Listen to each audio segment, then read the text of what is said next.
इस video series में हम देखेंगे क्लास 6 के इंग्लिश के सारे चैप्टर्स को पहले हम रीड करेंगे, उसके बाद उनका मीनिंग देखेंगे और जो कुछ ऐसे मीनिंग्स होंगे, वर्ड्स होंगे जो हमें लगेगा कि टफ हैं, उनको हम हाईलाइट करके आपको दिखा देंगे, जिससे कि आप उनको नोट डाउन कर सकते हो और आगे से उनको आप दोबारा से रिवाइज कर सकते हो। तो बुक का नाम है a pact with the sun, supplementary reader in English for class 6। ये क्लास 6 की बुक है। अब हम इसका जो है इंडेक्स देख लेते हैं। तो इसके इंडेक्स में टोटल 10 चैप्टर्स हैं। चैप्टर 1 का नाम है A Tale of Two Birds, The Friendly Mongoose, The Shepherd's Treasure, The Old Clock Shop, Tansen, The Monkey and the Crocodile, The Wonder Called Sleep, A Pact with the Sun, What Happened to the Reptiles, A Strange Wrestling Match। अभी हम क्या करेंगे, इन सारे के सारे chapters को अलग अलग वीडियोस के माध्यम से उनको रीड करेंगे। तो ये क्लास 6 का चैप्टर 1 है। चैप्टर का नाम है अ टेल ऑफ टू बर्ड्स, दो चिड़ियों की कहानी। A mother bird and her two young ones lived in a forest. The mother was killed in a storm, and the young birds were separated from each other. Each found a different home. There once lived a bird and her two newborn babies in a forest.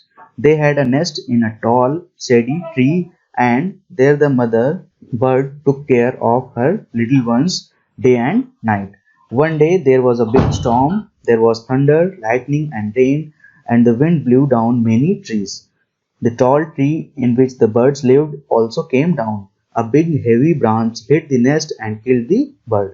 Fortunately for the baby birds, the strong wind blew them away to the other side of the forest. One of them came down near a cave where a gang of robbers lived.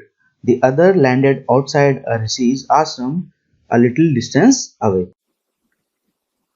Days passed and the baby birds became big birds. One day the king of the country came to the forest to hunt. He saw a deer and rode after it. It ran deep into the forest followed by the king. Soon the king lost his way and didn't know where he was. He rode on for a long time till he came to the other side of the forest. Very tired by now, he got off his horse and sat down under a tree that stood near a cave. Suddenly he heard a voice cry out, "Quick, hurry up! There is someone under the tree. Come and take his jewels and his horse. Hurry, or else he'll slip away." The king was amazed. He looked up and saw a big brown bird on the tree under which he was sitting. He also heard faint noises issuing from the cave. He quickly got on to his horse and rode away as fast as he could. The king was amazed to hear a similar voice again. He came to know the bird's true story. He met the rishi who explained the behavior of each bird. Soon he came to a clearing which looked like an ashram. It was the rishi's ashram. The king tied his horse to a tree and sat down in its shade. Suddenly he heard a gentle voice announce, "Welcome to the ashram, sir. Please go inside and rest. The rishi will be back soon. There is some cold water in the pot. Please make yourself comfortable." The king looked up and saw a big brown bird in the tree. He was amazed. "This one looks like the other bird outside the cave," he said to himself loudly. "You are right, sir," answered the bird. "He is my brother, but he has made friends with robbers. He now talks as they do. He doesn't talk to me anymore." Just then the rishi entered the ashram. "Welcome, sir," he said to the king. "Please come inside and make yourself at home. You look tired. Rest for a while, then you can share my food." The king told the rishi the story of the two birds and how each had behaved so differently, though they looked so alike. "The forest is full of surprises," he said. The holy man smiled and said, "After all, one is known by the company one keeps. That bird has always heard the talk of the robbers. He imitates them and talks about robbing people. This one has repeated what he has always heard. He welcomes people to the ashram. Now come inside and rest. I'll tell you more about this place and these birds." तो अभी हम chapter को देखेंगे meaning के साथ। There once lived a bird and her two newborn babies in a forest. कह रहा है कि जंगल में एक बर्ड रहता था अपने दो छोटे बिल्कुल न्यूबॉर्न बेबीज के साथ में. They had a nest in a tall shady tree and there the mother bird took care of her little ones day and night. कह रहा है they had a nest in a tall shady tree. उनके पास एक घोंसला था, nest था बड़े से, शेडी मतलब होता है छायादार वृक्ष में, and there the mother bird took care of her little ones day and night. जो मदर बर्ड थी उसने अपने बच्चों की दिन और रात देखभाल करती थी. टुक केयर मतलब होता है देखभाल करना. One day there was a big storm. कह रहा है एक दिन वहां पे एक बड़ा तूफान आया. There was thunder, lightning and rain. कह रहा है थंडर थी, थंडर मतलब होता है बिजली की गरज, लाइटनिंग और बारिश भी हुई. And the wind blue down many trees. कह रहा है जो हवा थी उसने बहुत सारे ट्रीज को उखाड़ के जमीन पे पटक दिया. The tall tree in which the birds lived also came down. जो बड़ा वाला वृक्ष था, ट्री था जिसमें की बर्ड्स रहती थी, वो ट्री भी जमीन पे आ गया, नीचे आ गया. A big heavy branch hit the nest and killed the bird.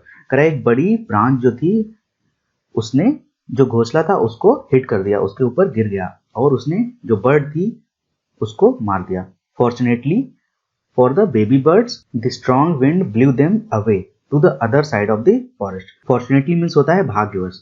तो कह रहा है कि जो छोटे बच्चे थे उसके बर्ड की तो डेथ हो गई क्योंकि उसके ऊपर एक ब्रांच गिर गई थी, लेकिन जो उसके बेबी बर्ड्स थे उनको हवा का एक झोंका था, उनको उड़ा के ले गया और जंगल के दूसरी साइड ले गया, जिससे कि क्या हो गए वो बच गए. One of them came down near a cave. कह रहा है उनमें से जो एक बेबी था वो कहाँ पे आ गया, एक गुफा के पास में आ गया. Where a gang of robbers live. Gang of robbers मतलब होता है कि जो चोर होते हैं उनका समूह, उनका एक झुंड, लिव्ड वो रहते थे. अदर लैंडेड आउटसाइड अ ऋषिज आश्रम अ लिटिल डिस्टेंस अवे. कह रहे जो एक बेबी था वो गैंग ऑफ रॉबर्स के बगल में चला गया और जो दूसरा था वो कुछ दूरी पे एक ऋषि का आश्रम था वहां पे चला गया. Days passed and the baby birds became big birds. कह रहे दिन बीतते गए और जो बेबी बर्ड्स थे वो बड़े बर्ड्स बन गए. One day the king of the country came to the forest to hunt. Hunt मतलब होता है शिकार पे. एक दिन जो उस देश का राजा था वो वहां पे जंगल में आया इस चीज के लिए, शिकार करने के लिए. He saw a deer and rode after it. उसने एक डियर को देखा, हिरन को देखा और उसके पीछे दौड़ने लग गया अपने घोड़े के साथ. It ran deep into the forest followed by the king. कह रहा है कि वो जो डियर था वो जंगल में अंदर तक चला गया काफी ज्यादा और राजा भी उसके पीछे पीछे चला गया. Soon the king lost his way and didn't know where he was. करे जल्दी ही जो राजा था वो अपना रास्ता भटक गया और उसे पता ही नहीं था कि वो कहाँ पे पहुंच गया है. He rode on for a long time till he came to the other side of the forest. जो राजा था वो काफी देर तक जो है अपने घोड़े पे चलता रहा और उसके बाद वो जंगल के दूसरे साइड आ गया. Very tired by now. वो अब तक जो है बहुत ज्यादा थक चुका था. He got off his horse. वो अपने घोड़े से उतरा and sat down under a tree. और एक पेड़ के नीचे बैठ गया. दैट स्टूड नियर अ केव. वो जो पेड़ था वो गुफा के बगल में था. सडनली अचानक से he heard a voice cry out. जल्दी ही उसने एक आवाज सुनी, वो तेजी से चिल्ला रही थी. क्विक हरी अप, जल्दी करो. There is someone under the tree. जल्दी करो, यहाँ पे पेड़ के नीचे कोई है. Come and take his jewels and his horse. आओ और इसके जो ज्वेलरी है वो ले लो और इसका घोड़ा भी छीन लो. हरी और else he will slip away. Slip away मतलब होता है कि वो भाग जाएगा. जल्दी करो, हरी मीन्स होता है जल्दी करो, और एल्स अथवा ही विल स्लिप अवे या फिर वो चला जाएगा. The king was amazed. जो राजा था वो बहुत ही आश्चर्यचकित था. He looked up and saw a big brown bird on the tree under which he was sitting. He looked up, उसने ऊपर देखा and saw a big bird. एक बड़ा brown bird देखा on the tree under which he was sitting.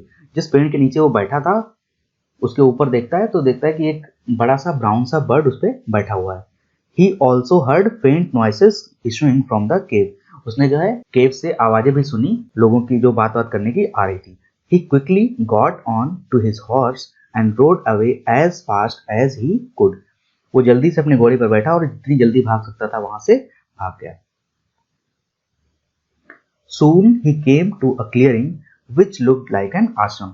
करे जल्दी सी वो एक जगह पे आए जहाँ पे साफ सफाई हो रखी थी। क्लियरिंग मतलब होता है कि वहाँ पे सफाई हो, क्योंकि जंगल है, चारों ओर जंगल ही जंगल है, लेकिन वहाँ पे साफ सफाई हो रखी है और वो आश्रम जैसा लग रहा था। इट वॉज द ऋषिज आश्रम, ये जो आश्रम था वो ऋषि का आश्रम था। The king tied his horse to a tree, जो राजा था उसने अपने घोड़े को एक ट्री से, पेड़ से बांध दिया। And sat down in its shade, और वो जो ट्री था उसी की जो शेड थी, छाया थी, उसी के नीचे वो बैठ गया। Suddenly he heard a gentle voice announce, जल्दी ही उसने एक आवाज सुनी। जेंटल मतलब होता है मधुर, प्यारी सी, कोमल सी आवाज सुनी, जो ये बोल रही थी, वेलकम टू द आश्रम सर, आश्रम में आपका स्वागत है सर। प्लीज गो इनसाइड, अंदर जाइए, and rest, please go inside मतलब अंदर जाइए और आराम करिए। The rishi will be back soon, जो ऋषि है वो जल्दी ही वापस आ जाएगा। There is some cold water in the pot, और वो आवाज कहती है कि there is some cold water, कह रहा है अंदर जो है ठंडा वाटर है, ठंडा पानी है, किसमें, पॉट में, घड़े में। Please make your self comfortable, make your self comfortable का मतलब क्या होता है कि आइए और आराम से रहिए। The king looked up and saw a big brown bird in the tree, राजा ने फिर से ऊपर देखा और देखा कि एक बड़ा सा ब्राउन बर्ड ट्री में बैठा हुआ है। He was amazed, वो दोबारा से आश्चर्यचकित रह गया। This one looks like the other bird outside the cave, he said to himself loudly. उस राजा ने अपने आप से कहा तेज से, कभी कभी हम कुछ चीजें बोलते हैं ना तो तेज से बोल जाते हैं, अपने आप से बात करते हैं लेकिन तेज से बोलते हैं। तो वही राजा ने अपने आप से बोला कि ये जो बर्ड है, ये तो जो केव के बाहर, जो गुफा के बाहर जो बर्ड दिखा था, सेम उसी के जैसा दिखता है। यू आर राइट सर, आप सही कह रहे हैं सर, आंसर दी बर्ड, जो बर्ड था उसने आंसर दिया कि आप सही कह रहे हैं। He is my brother, वो मेरा भाई है, but he has made friends with the robbers, वो मेरा भाई है लेकिन उसने जो रॉबर्स हैं, लुटेरे हैं, उनके साथ में दोस्ती कर ली है। He now talks as they do, वो आज वैसी ही बातें करता है जैसे कि रॉबर्स करते हैं, लुटेरे जैसी बातें करते हैं, उनके जैसी बातें करता है। He doesn't talk to me anymore, कह रहा अब वो मुझसे बिल्कुल भी बात नहीं करता है। Just then, उसी समय the ऋषि entered the आश्रम, उसी समय जो ऋषि थे उन्होंने आश्रम में एंटर किया। Welcome sir, he said to the king, तो जो ऋषि थे उन्होंने बोला राजा से, वेलकम सर, स्वागत है आपका। Please come inside and make yourself at home, अंदर आइए और अपने घर जैसे बिल्कुल रहिए। यू लुक टायर्ड, आप टायर्ड लग रहे हैं थोड़ा सा। रेस्ट फॉर अ व्हाइल, क्या कुछ देर आराम करिए। Then you can share my food, आप थोड़ी देर आराम करिए, उसके बाद मेरे साथ में खाना खाइएगा। The king told the Rishi the story of the two birds, जो ऋषि थे उनको राजा ने दोनों बर्ड्स की कहानी सुनाई। And how they each have behaved so differently, कैसे उन दोनों बर्ड्स ने अलग अलग बिहेव किया। दो, हालांकि दे लुक्ड सो अलाइक, हालांकि वो दोनों सेम दिख रही थी, सेम एक ही जैसी लग रही थी बर्ड्स, लेकिन कैसे उन दोनों बर्ड्स ने अलग अलग बिहेव किया। The forest is full of surprises, he said, राजा ने कहा कि जो फॉरेस्ट है वो बहुत ही सरप्राइजेस से भरा हुआ है। The holy man smiled and said, the holy man मतलब जो है ऋषि की बात हो रही है कि जो ऋषि थे उन्होंने स्माइल किया और कहा, after all one is known by the company one keeps, तो जो ऋषि थे वो स्माइल किए और उन्होंने बोला कि आफ्टर ऑल, अंत में या एंड में, जो एक पर्सन होता है वो वैसा ही जाना जाता है जैसे लोगों की संगत में रहता है। आप अगर अच्छे लोगों की संगत में रहोगे तो अच्छे बन जाओगे। ऋषि की संगत में जैसे बर्ड रह रहा है तो ऋषि की जैसी बातें कर रहा है, अच्छी अच्छी बातें कर रहा है, और दूसरा वाला बर्ड रॉबर्स के साथ रह रहा है, लुटेरों के साथ रह रहा है, तो वो लुटेरों की भाषा बोलता है। That bird has always heard the talk of the robbers, जो दूसरा वाला बर्ड है उसने हमेशा जो लुटेरे हैं उनकी बातें सुनी है। ही इमिटेट्स देम, इमिटेट मतलब होता है उन्हीं को कॉपी करना या फिर नकल करना। ही इमिटेट्स देम, वो उनकी नकल करता है, कॉपी करता है। And talks about robbing people, वो उनकी बातें सुनता है, लोगों के लूटने के बारे में, लोगों को लूटने के बारे में, और उन्हीं के जैसी बातें करता है। This one has repeated what he has always heard, ये वाला जो पक्षी है, ये वाला जो बर्ड है, ये वही सुनता है जो हम बोलते हैं, और हम जो बोलते हैं वही ये लोगों से बोलता है। ही वेलकम्स पीपल टू द आश्रम, ये लोगों को आश्रम में वेलकम करता है, स्वागत करता है। Now come inside and rest, कह रहा है अब अंदर आइए और आराम करिए। I will tell you more about this place and these birds, मैं आपको इन बर्ड्स के बारे में और इस प्लेस के बारे में और भी चीजें बताऊंगा। अभी हम देखेंगे इस चैप्टर के क्वेश्चंस के बारे में। पहला क्वेश्चन है, how did the two birds get separated, कि जो दो बर्ड्स हैं वो एक दूसरे से अलग कैसे हुए, सेपरेटेड कैसे हो गई थी। तो एक स्टॉर्म आया था, स्टॉर्म जब आया तो उससे इनका जो नेस्ट था वो वाला पेड़ गिर गया, उससे इनकी जो मदर थी उनकी डेथ हो गई, और हवा का जो झोंका था वो इनको बहा के दूसरी जगह ले गया। तो एक को केव के बगल में ले गया था और दूसरे वाले को आश्रम के बगल में, इसीलिए ये दोनों अलग अलग हो गई थी। क्वेश्चन नंबर 2 है where did each of them find a home. जो दोनों बर्ड्स थी उन्होंने कहाँ पे होम पाया। तो पहला वाला जो बर्ड था उसने एक गुफा के बगल में रॉबर्स के साथ में पाया, और जो दूसरा वाला बर्ड है उसने एक आश्रम में ऋषि के साथ घर पाया। What did the first bird say to the stranger? जो पहला बर्ड था उसने स्ट्रेंजर से क्या बोला। तो जो पहला बर्ड था उसने स्ट्रेंजर से बोला कि जल्दी से आओ, और यहाँ पे एक आदमी बैठा हुआ है पेड़ के नीचे, और इसके जो ज्वेल्स है और इसका हॉर्स है उसको ले लो, छीन लो। What did the second bird say to him? अब दूसरा बर्ड जो है उसने क्या बोला, उसने बोला कि सर आप आइए, आश्रम में आपका स्वागत है, और यहाँ पे ठंडा पानी रखा है, पी लीजिए। How did the rishi explain the different ways in which the birds behave. ऋषि ने कैसे एक्सप्लेन किया राजा को कि क्यों दो अलग अलग बर्ड्स ने अलग अलग बिहेव किया। तो ऋषि ने ये एक्सप्लेन किया कि जो आदमी जैसी संगति में रहता है उसी के जैसे वो बिहेव करता है। तो जो पहला वाला बर्ड है उसकी संगति लुटेरों की है तो वो लुटेरों की जैसी बातें करता है, दूसरा वाला ऋषि के साथ रहता है तो वो अच्छी बातें करता है। फिर है which one of the following sums up the story best. Sums up मतलब क्या होता है कि इस कहानी का जो सारांश है, उद्देश्य है, वो क्या बताती है, कौन सा इनमें से सेंटेंस बताता है। तो पहला है a bird in hand is worth two in the bush. दूसरा है one is known by the company one keeps. Third है a friend in need is a friend indeed. तो इसमें जो सेकंड वाला है one is known by the company one keeps, कि आप जैसे लोगों के साथ रहेंगे, जैसी संगति में रहेंगे वैसे ही बन जाएंगे। यही चीज जो है ये चैप्टर हमें बताना चाह रहा है।